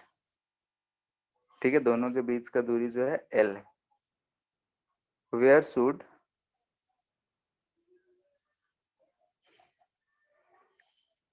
a charge q, capital Q, is placed so that it remain in equilibrium। ठीक है, ऐसे दो चार्जेस है, हमें बोल रहा है कि कैपिटल Q को कहाँ रखें कि इक्विलिब्रियम में रहे। ठीक है, तो यहाँ पे अभी तक तुम लोग को यही दिख रहा होगा कि हम यहाँ पे एक सिर्फ नया फोर्स के बारे में जाने हैं और बाकी सारा काम पुराना ही कर रहे हैं। ठीक है, यहाँ चार्जेस आ गए तो डिफरेंट फोर्स लग रहा है, बस काम करे।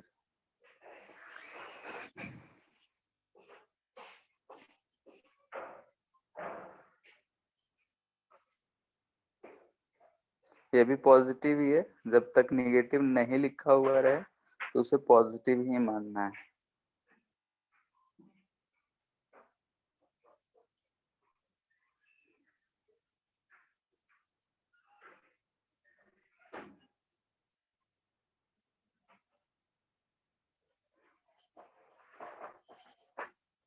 सर Q से L/2 पे,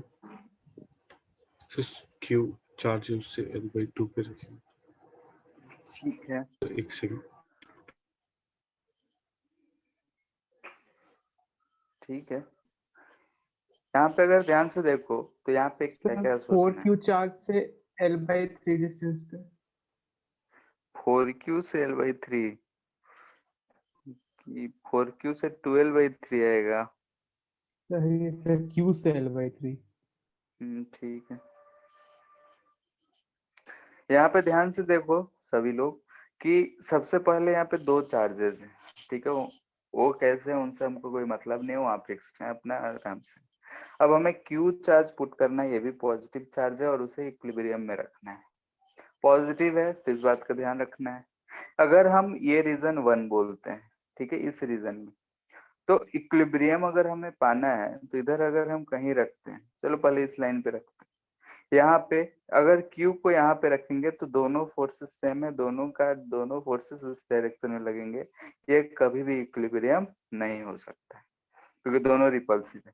इधर इधर कहीं भी रखे इस रीजन में वो इक्विलिब्रियम नहीं गेन कर सकते। वैसे ही इस रीजन में भी नहीं रख सकते हैं क्योंकि इधर भी रखेंगे तो रिपल्सन होगा तो इक्विलिब्रियम कैसे बैलेंस करने के लिए दोनों फोर्सेस कम से कम इक्वल एंड अपोजिट होने चाहिए, तो अलग अलग दिशा में लगना चाहिए। यहाँ पे ऐसा नहीं हो रहा। इधर कहीं अगर रखते हैं, ठीक है, यहाँ पे अगर कहीं रखते हैं तो इस फोर्स के कारण इधर, इस फोर्स 4q के कारण इधर लगेगा, तो इधर भी और इधर भी हम लोग नहीं रख सकते।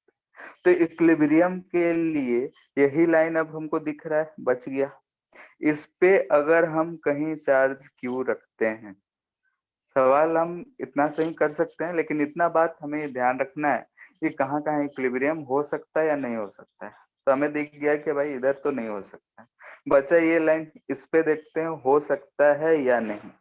तो इस पे हमें दिख रहा है कि ये चार्ज के कारण इधर की तरफ फोर्स लग रहा है और इस चार्ज के कारण इस पे जो फोर्स लग रहा है वो इधर की तरफ लग रहा है, यानी कि दोनों इक्वल एंड अपोजिट डायरेक्शन में लग रहा है। तो इट में बी हम कह सकते हैं कि हाँ इक्विलिब्रियम पॉसिबल है। तो देखते हैं अगर हम यहाँ से x दूरी ले ले तो ये हमारा l माइनस एक्स दूरी होगा। अगर इक्विलिब्रियम है यहाँ पे, दिस इंप्लाइज दैट कि F1 जो होगा F2 के बराबर होगा। F1 बोल रहे हैं Q के लिए, तो क्या लिखेंगे, k q by x square equal to k capital Q into 4q by l minus X का होल स्क्वायर। तो यहाँ से ये तो कट गया, हमें क्या दिख रहा है, l माइनस एक्स का whole square equal to 4x square. Root ले लेते हैं, प्लस माइनस 2x आएगा। ठीक है, तो यहाँ से हमें क्या मिल रहा है, x equal to L/3 l/3 और माइनस इधर है, माइनस इधर जाएगा, माइनस l, ये मिल रहा है। Yes sir. ठीक है, यहाँ पे हमें दो दो वैल्यूज मिल रहे हैं। तो यहाँ पे हमने देख चुके हैं कि माइनस एल यानी कि इधर का कुछ रीजन बता रहा है, इधर तो इक्विलिब्रियम हो नहीं सकता है, इसका मतलब ये वाला जो है ये नहीं होगा, आंसर हमारा क्या होगा, l/3 होगा। ये चीज हमेशा ध्यान रखना है और याद रखना है, मैथ्स हो या फिजिक्स हो या केमिस्ट्री हो, कभी भी स्क्वायर को रूट लो तो प्लस माइनस जरूर लिखना। ठीक है, कभी कभी होता है कि दो आंसर होते हैं, हम लोग एक ही लिख के आ जाते हैं।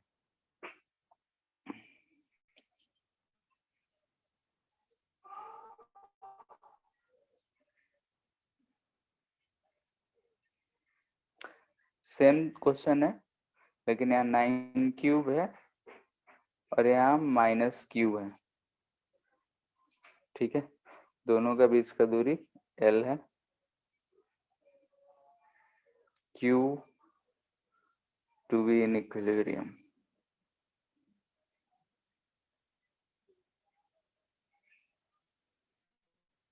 ठीक है, ऊपर वाला ही क्वेश्चन है, तो q हम कहाँ रखें ये इक्विलिब्रियम में हो।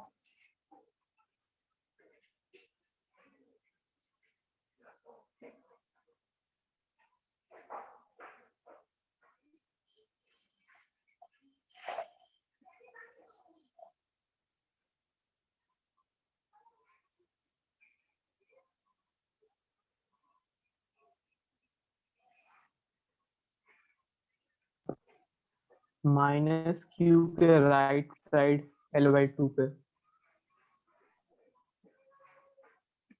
ठीक है,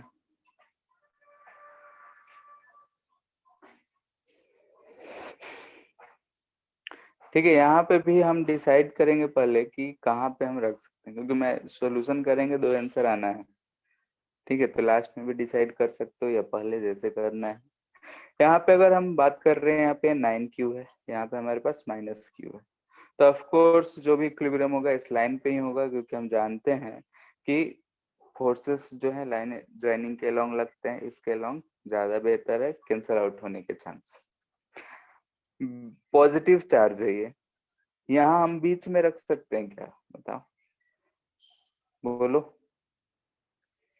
बीच में रखेंगे तो ये दोनों रिपल्सिव इधर ही, ये जो है अट्रैक्शन इधर ही, दोनों फोर्सेस सेम डायरेक्शन में, यहाँ इक्विलिब्रियम हो सकता है, नहीं हो सकता है, यानी कि दोनों चार्जेस के बीच में तो नहीं हो सकता है। इधर की तरफ यहाँ पे अगर हम Q चार्ज रखें तो इसके कारण रिपल्सिव और इस फोर्स चार्ज के कारण इधर की तरफ अट्रैक्टिव, ये लग रहा है। दोनों जो है अपोजिट डायरेक्शन में है। ठीक है, ये अगर हम 1 बोल रहे हैं, इसको हम 2 बोले हैं, तो इसको हम बोल रहे हैं F1 की वजह से, ये F2 की वजह से। यहाँ पे पॉसिबिलिटी है कि हाँ वहां पे वो इक्विलिब्रियम हो सकता है, हमें दिख रहा है कि दोनों फोर्सेस अपोजिट डायरेक्शन में, लेकिन क्या ये रियली में इक्वल हो सकते हैं, बताओ। F1 जो है k q into 9q by ये डिस्टेंस होगा, चलो इसके रिजल्ट से सोचते हैं। यहाँ पे ये डिस्टेंस है और बड़े वाले के लिए ये डिस्टेंस है। ठीक है, तो F1 का मैग्नीट्यूड और F2 का मैग्नीट्यूड हमेशा क्या रिप्रेजेंट कर रहा है, ये बताओ कौन सा कभी इक्वल हो सकता है। यहाँ हमें दिख F1 रहा हमेशा है ज्यादा कि रहेगा। F जो होगा K Q1 Q2 by R square होता है। यहाँ पे हमें दिख रहा है कि ये R जो है हमेशा कम रहेगा इस R के कंपैरिजन में, R1 जो है R2 से हमेशा कम रहेगा, और Q1 जो है वो Q2 से भी ज्यादा है। तो अगर हम देख रहे हैं कि ये भी ज्यादा और ये भी कम, तो हमेशा हमें दिख रहा है कि F1 जो है F2 से ज्यादा ही रहेगा, यानी कि हमें इस रीजन में भी इक्विलिब्रियम नहीं मिलने वाला है। ठीक है, दोनों रीजन में इक्विलिब्रियम नहीं मिलने वाला है। तो इक्विलिब्रियम किधर मिलेगा, तो हमेशा इस चीज को याद रखना, कभी भी ऐसे फोर्सेस हैं अगर अपोजिट चार्ज के फोर्सेस हैं, तो इक्विलिब्रियम जो छोटा वाला चार्ज होगा उसके साइड में ही मिलेगा। इधर अगर हम बोलेंगे तो इधर की तरफ 2 के कारण अट्रैक्टिव और 1 के कारण रिपल्सिव। इसे अगर हम x दूरी बोल दें तो ये दूरी जो हो जाएगा l प्लस एक्स हो जाएगा। अब यहाँ पे हमें दिख रहा है कि F1 का चार्ज ज्यादा है, दूरी कम है, दूरी भी ज्यादा है। तो चार्ज ज्यादा है तो ऊपर डायरेक्टली प्रोपोर्शनल है, दूरी ज्यादा है तो इनवर्सली एक बढ़ा रहा है तो एक घटा भी रहा है। तो यहाँ पे चांसेस हैं इक्वल होने के, तो यहाँ पे हम इक्वेट करेंगे तो लिखेंगे k into 9q by l plus x का whole square equal to k q into q by x square. ठीक है, सॉल्व करेंगे तो हमें क्या दिख रहा है यहाँ पे l plus x equal two plus minus 3x दिख रहा है सबको। तो यहाँ से x का वैल्यू हमें क्या दिख रहा है, एक तो दिख रहा है कि 2x या फिर सही किए हैं L equals to x, -4x। अब x equals to x ठीक है। अच्छा हाँ, x जब इधर लेंगे तो l/2 आएगा एक, या फिर -4x minus minus L by -L/4। 4। ठीक है, तो हम x किस साइड लिए, राइट साइड, -l/4 यानी कि बीच का आ रहा है, तो ये वाला सिचुएशन नहीं हो सकता। आंसर हमारा कौन सा होगा, l/2।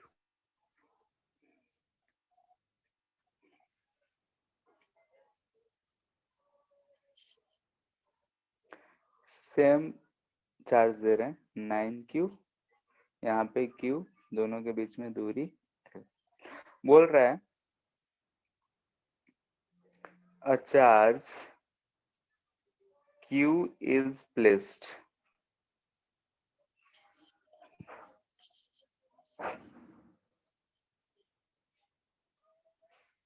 ठीक है, माइनस है,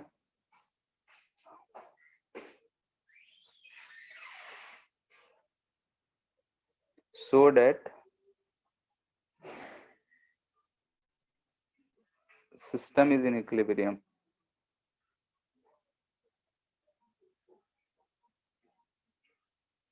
ठीक है, कह रहा है कि सिस्टम जो है इक्विलिब्रियम में। So find, then find value of q।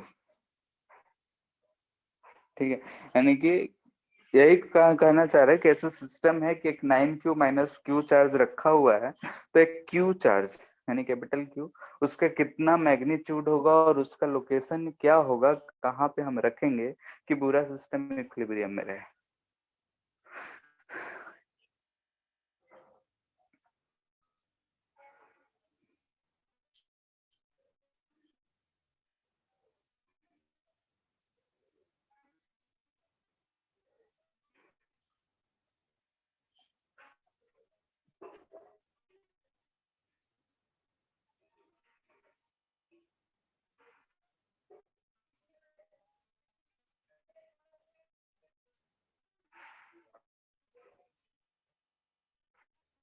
हो गया। सही।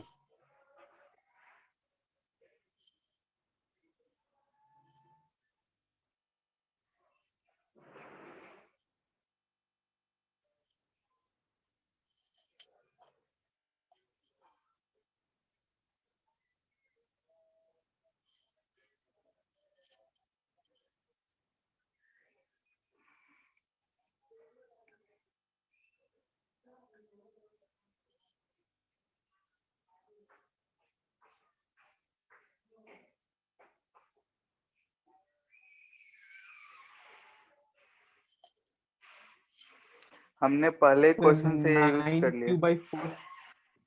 ठीक है। पिछले क्वेश्चन से ही हमने ये यूज कर लिया है कि ये जो दूरी आएगा ये L/2 आएगा, क्योंकि मैग्नीट्यूड सेम दे रखे हैं, तो ये इक्विलिब्रियम में है, तो ये L/2, यानी कि फ्रॉम प्रीवियस क्वेश्चन। ठीक है, प्रीवियस क्वेश्चन के सॉल्यूशन से हमने ये डिस्टेंस यूज कर लिया। अब हमें इस Q का मैग्नीट्यूड फाइंड करना है।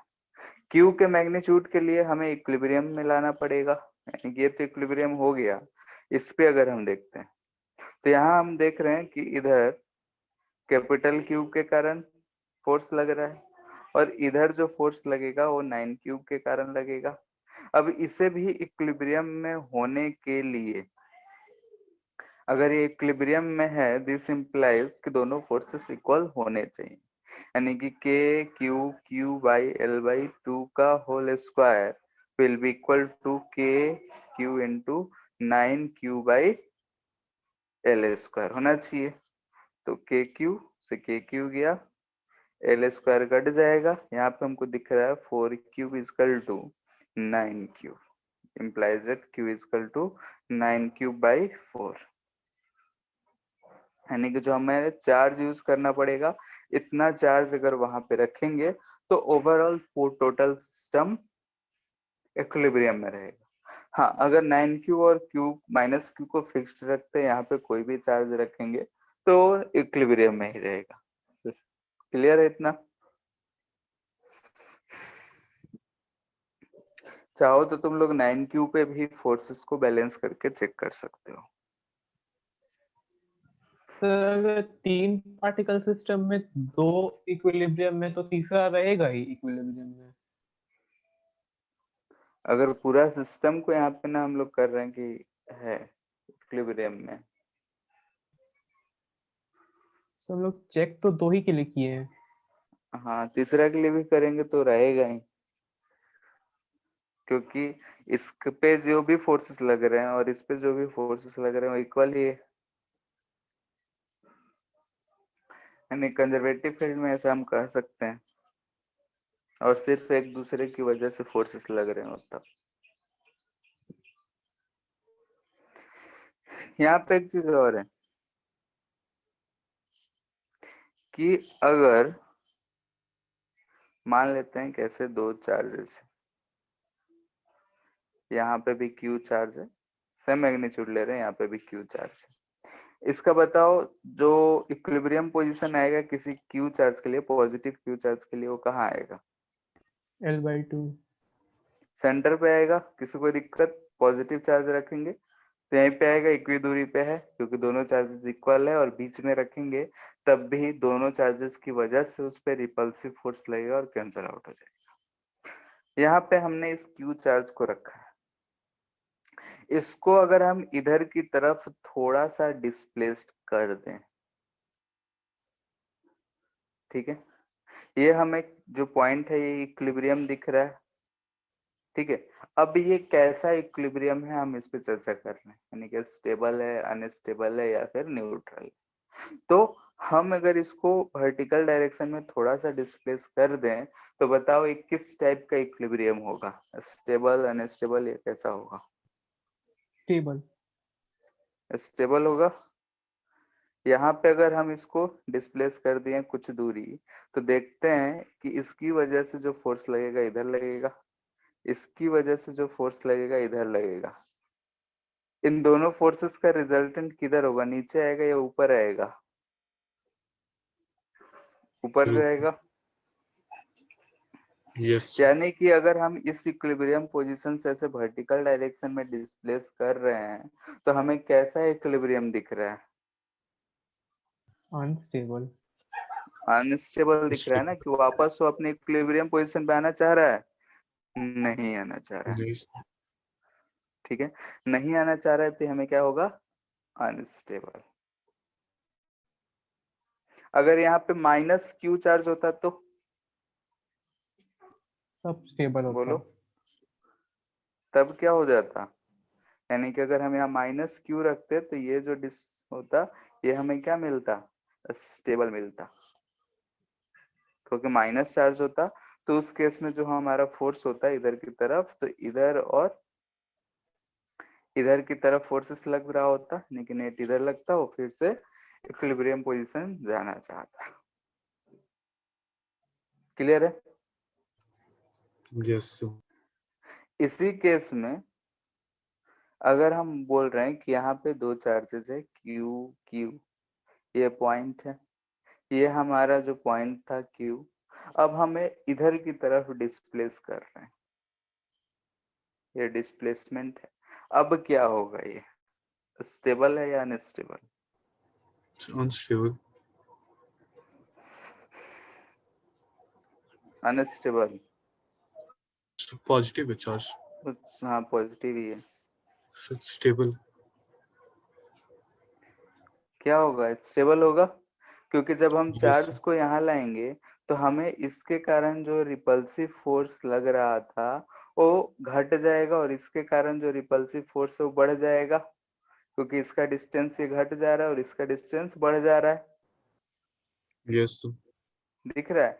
यानी कि ये हमें कैसा दिख रहा है, स्टेबल, क्योंकि डिस्टेंस इसका घट रहा है तो फोर्स बढ़ जाएगा, इसका फोर्स घट गया, यानी कि ओवरऑल हमें नेट फोर्स दिखेगा कि इक्विलिब्रियम की तरफ लग रहा है। तो जब हम ऐसे डिस्प्लेस कर रहे हैं तो हमें ये स्टेबल दिख रहा है।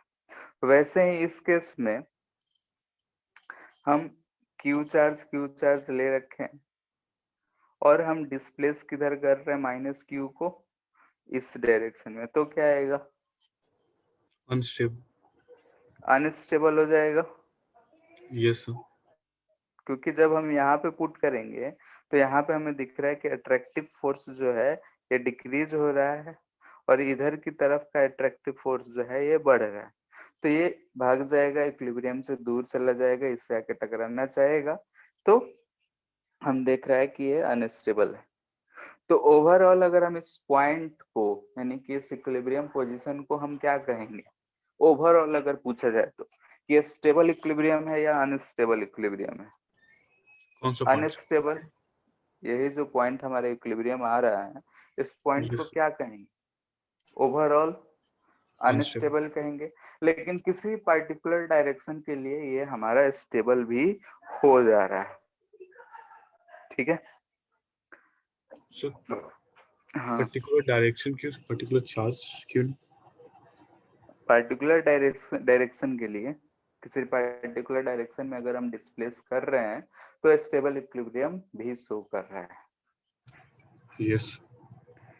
तो बात तो समझ ही गए होगे कि ये क्यों बताया है। ये क्या सब क्वेश्चन पूछिएगा। कैसा क्वेश्चन? सब देखने के बाद पता चलेगा। एसएचएम का। तो स्टेबल में डिस्प्लेस कर रहे हैं तो इससे नहीं आएगा, यानी कि हम बोल रहे हैं कि displaced slightly along perpendicular direction, then find time period of oscillation। ये हमें स्टेबल इक्विलिब्रियम दिख रहा था, यानी कि अगर हम इधर की तरफ डिस्प्लेस करके छोड़ रहे हैं तो फोर्स इधर लग रहा है, यहाँ आएगा, इधर जाएगा, फिर इधर जाएगा, ऑसिलेट करेगा, यस। ठीक है, ऑसिलेट करेगा, तो टाइम पीरियड क्या होगा? ठीक है, हम प्लस क्यू दे के एक्स डायरेक्शन में भी कर सकते थे, क्वेश्चन पूछ सकते थे।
इस लेंथ को 12 ले लो, ज्यादा अच्छा रहेगा।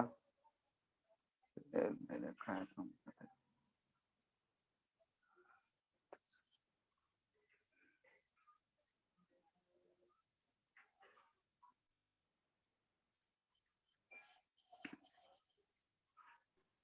सर अंडर रूट तो हट जाएगा ना? अच्छा हाँ, क्या स्क्वायर करेंगे तो ये अच्छा।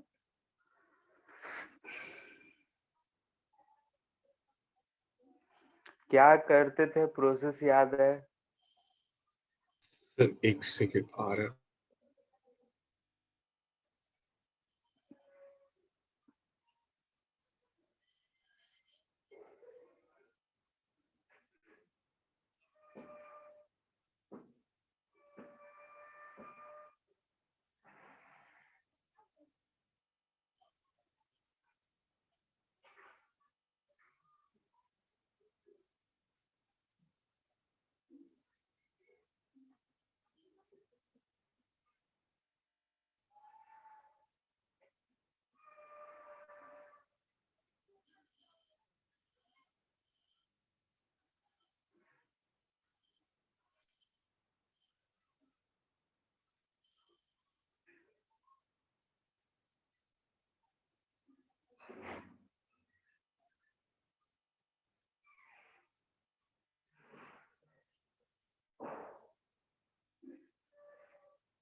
तो इसमें f directly proportional to minus X नहीं आ रहा।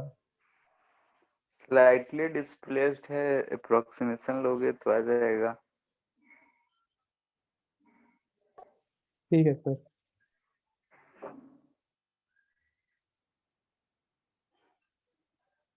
यहाँ पे अगर ध्यान से देखो, इतना ही फोर्स आ रहा है, एफ की वैल्यू सर इधर हॉरिजेंटल डायरेक्शन में देखेंगे तो कैंसिल आउट कर जाएगा, जो भी बचेगा नीचे, और एफ नेट जो होगा 2 cos ऑफ थीटा। हाँ बोलो। Sir 2 pi into under root m बाई l to the power 02।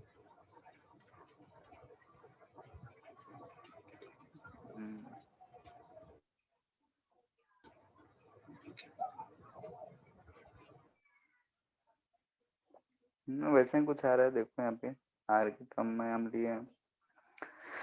यहाँ पे हम बोल सकते हैं कि since x is much smaller than r, this yes implies sir. that कि R square plus X square को हम लोग अप्रोक्सीमेटली आर स्क्वायर यूज कर सकते हैं। Yes sir.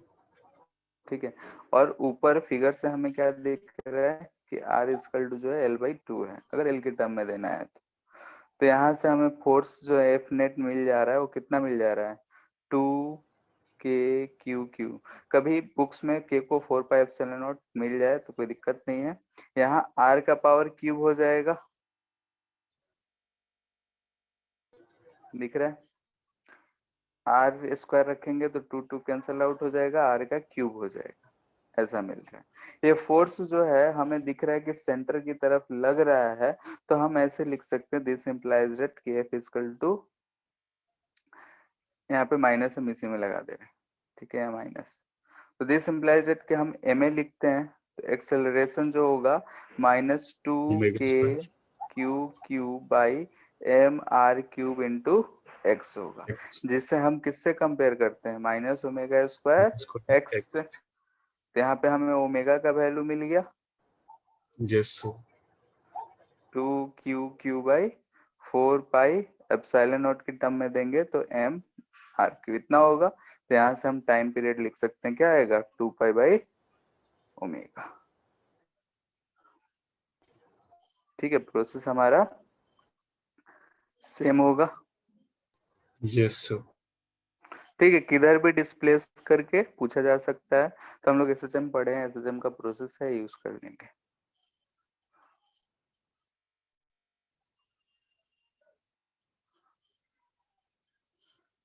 ठीक है, दो पेंडुलम है, ठीक है, ऐसे लटके हुए हैं। अगर हम इसका दोनों का मास m है और दोनों पे अगर हम चार्ज q दो देंगे तो ये एंगल थीटा क्या डिफ्लेक्ट होगा, यानी कि हम डायरेक्ट इक्विलिब्रियम पोजीशन ही बना रहे हैं। इस पे चार्ज q है, मास m है, इस पे चार्ज q है, मास m है, तो ये एंगल थीटा, ये भी एंगल थीटा बना होगा। तो फाइंड थीटा इन इक्विलिब्रियम। ठीक है, यानी कि ये जो है हमारा इंसुलेटिंग थ्रेड है। थ्रेड से यहाँ पे एक बॉब लटका हुआ है, इन दोनों पे हमने चार्ज दे दिया है। अब ये चार्ज है तो चार्ज दोनों पे सेम है, रिपल्सन होगा, दोनों एक दूसरे से दूर भागेंगे, तो ऐसा कुछ एंगल बना के इक्विलिब्रियम में होगा। उस इक्विलिब्रियम कंडीशन में जो एंगल थीटा आ रहा है उसे हमें बताना है।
हो गया? सर एक सेकंड।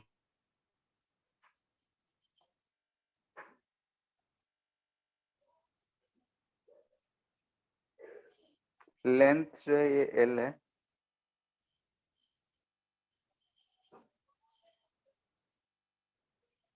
ये डिस्टेंस मान लो डी है, या फिर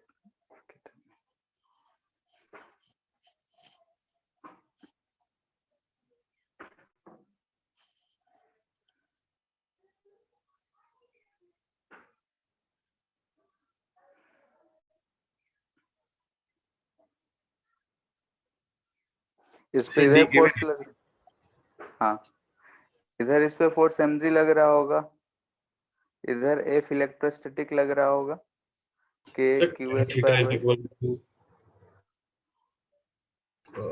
tan theta is equal to k q square by d square mg। ठीक है। यहाँ पे एफ इलेक्ट्रोस्टैटिक, इधर रिपल्सिव, इधर mg, और ये स्ट्रिंग है तो इधर हमें टेंशन मिल रहा होगा। ये अगर एंगल हमें थीटा दिख रहा है तो ये भी एंगल थीटा है, तो हमें क्या दिख रहा है यहाँ पे, ऊपर की तरफ t cos थीटा और इधर की तरफ t sin थीटा। ठीक है, तो t cos थीटा हमें क्या दिख रहा है, इक्विलिब्रियम में है ही, mg होगा, एंड t sin थीटा जो दिख रहा है वो हमें दिख रहा है एफ इलेक्ट्रोस्टैटिक, जिसे हम के Q square by D square लिखे। तो अगर हम रेशियो ले लें तो हमें यहाँ पे tan ऑफ थीटा दिख रहा है कि K Q square by D square by M G. तो थीटा पूछ रहा है तो हम इसे ऐसे लिख सकते हैं, tan इनवर्स जो भी है ऊपर। क्लियर है? Yes sir. ठीक है, तो पेंडुलम में और भी कुछ क्वेश्चंस करेंगे हम लोग नेक्स्ट क्लास, 2-4 क्वेश्चन करेंगे, फिर देखेंगे कि वेक्टर कुलम्स लॉ को वेक्टर फॉर्म में कैसे यूज करें। ठीक है, वेक्टर फॉर्म में अभी इसका तो सिर्फ बुकलेट, क्या इसका बुकलेट, बुकलेट कब तक आएगा? वो जो लिंक था उसमें तो पहले से है, यस। उसे डाउनलोड कर सकते हो। हार्ड ठीक है, कॉपीज? हार्ड कॉपी का तो पूछना पड़ेगा कि प्रिंटेड है या नहीं। यस। ठीक है, तब सर वो तक यहाँ वाला पे गूगल ड्राइव में ही रह जाता है। कौन सा जो आप डाउनलोड बोले नहीं ना होता है? लिंक में से, नहीं वो डाउनलोड नहीं जाता है, गूगल ड्राइव में ही रह जाता है। ठीक है, बोल देंगे फॉरवर्ड कर देने के लिए। तब तक एच सी वर्मा का इलेक्ट्रिक फील्ड एंड पोटेंशियल करके चैप्टर होगा। ठीक है, उसका ये आंसर नहीं मिला हुआ है CV का, अब बोले थे बाद में बता।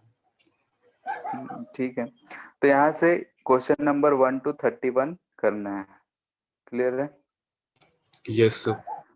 वो जो क्वेश्चन था उसमें थोड़ा सा लैंग्वेज का ही है प्रॉब्लम, ठीक है। जैसे सॉल्यूशन देखे थे तो उससे हमको इतना ही समझ में आ रहा है कि क्वेश्चन बोला था करस्पॉन्डिंग वेव, यस सर। ठीक है।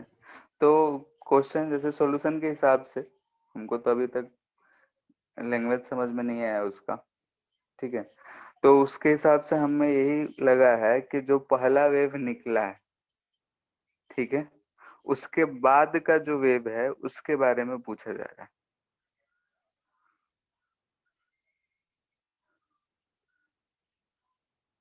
ठीक है। तो यस सर। सेकेंड वेव निकलने में जो टाइम लगा होगा वो कितना लगा होगा? अगर फ्रीक्वेंसी एफ है तो 1/f 1 टाइम पीरियड के बाद निकला होगा, यस सर। ठीक है। और जब तक ये निकला होगा वो निकलेगा उतने देर में कितना आगे गया होगा, ठीक है। अगर तो कुछ डी दूरी है तो हाफ AT स्क्वायर कर लेंगे, यस सर। ठीक है। तो उसके हिसाब से एक बार सोच के देखना, हो जाना चाहिए। ट्राई करेंगे। ठीक है, फिर एच सी वर्मा का क्वेश्चन नंबर 1 to 31 फोर्सेस पे बेस्ड है, इजी है, कोशिश करोगे सारे हो जाने चाहिए, ठीक है। Yes sir. Thank you sir. ठीक है, thank you too. Thank you sir. हाँ, थैंक यू सबको।